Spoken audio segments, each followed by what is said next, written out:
Right in front of Temple Square, and we have a couple of the women who are standing in line trying to get into the meeting, I guess. And what do they say?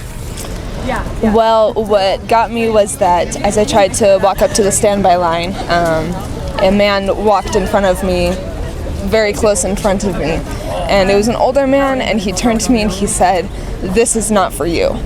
And he said it in one of the most condescending voices I've ever heard, as if I was a child reaching for candy, and he swatted my hand away. Wow. And I stood back for a second, and he kind of relaxed his posture, and I just couldn't take it. And so I just walked past him, and he didn't do anything, and that was how I got past him in the standby line. Oh, wow. He didn't do anything after that? No, thank goodness. Yeah. You know, the female usher grabbed my elbow and tried to hold on to me so that I wouldn't go past, but he didn't touch me. So how has it been since you've been doing this past day, I guess? Have you seen a lot of animosity from other people who don't believe in what you're doing?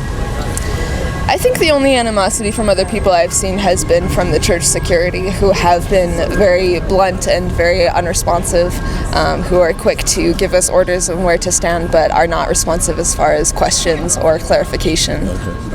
And how about you? I know you were pretty much the head of this, right? What's your name? My name's Kate Kelly. Yeah, Kate, I saw you interviewed in October. And so how is the movement going? It seems like you had a larger audience. Yeah. What is your goals with this? What do you hope to achieve? Our goal is for women to be ordained. We chose the name Ordain Women because we wanted it to be a very clear message. And I think the movement is growing. We had more people today. We had a hailstorm, and we still had, far more people than we had last time. We have over 300 profiles, where we started with only 20. We have thousands of people participating on social media. So yeah, it's going well. The conversation has really just begun. Have you had any chance to talk to any of the leaders at all about your views? We've submitted 5 requests for meetings with any church leaders. None of those have been responded to or reciprocated.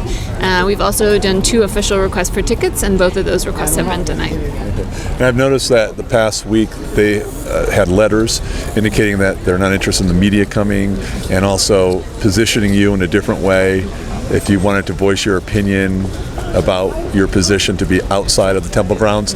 How did you feel about that, and why did you continue to say, hey, we're still going in? We wanted to give the church the chance to do the right thing, and to include us. We kind of hoped that they would change their mind and decide to let us into the tabernacle, and they didn't. So I think we're just going to continue asking these questions. We're going to continue creating this conversation with women, and it's disappointing. It's disappointing. It's hurtful. It's painful to be turned away just because you're a woman. And do you feel that at this point there might be any possibility of a change in the near future, or getting together with the leaders?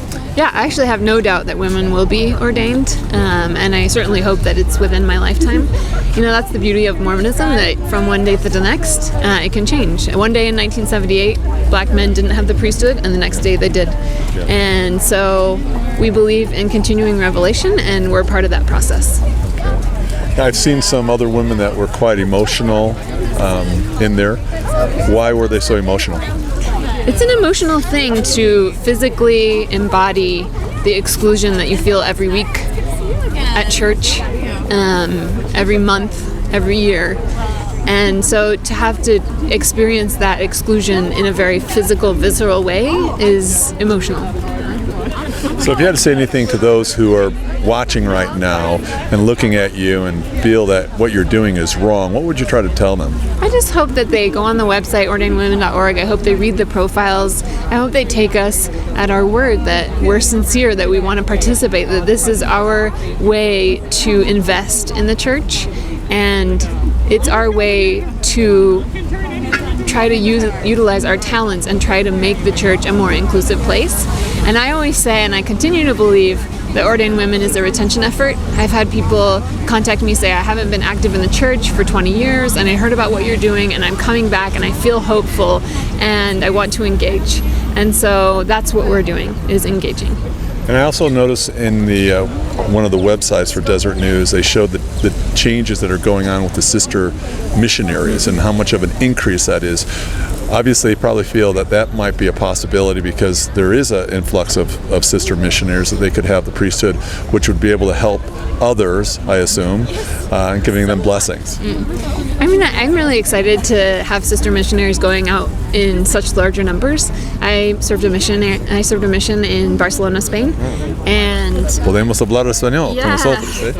and the sister missionaries are hard workers. The sister missionaries find a lot of people to teach the gospel to a lot of people. So I'm really excited about that, and I'm also excited because that will really hasten the work. Just like ordaining women, you increase the population that has the priesthood by 50% automatically. So I think that's part of hastening the work, spreading the gospel. And they'd be able to baptize. They would be able to not only find and teach people, but they would be able to perform the ordinances of baptism, confirmation, and welcoming people into the church. Well, we certainly hope that there might be some voices out there in the leadership of the LDS Church that will certainly consider your position and bring up to the Lord.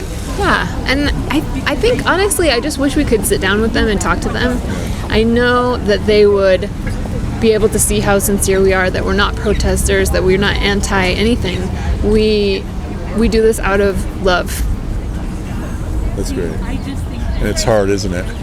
Yeah, it's hard. Absolutely hard. Well, thanks so much for your interview. This is probably a repeat, so I'm sorry I'm a little late to the game. I just found out you guys were down here.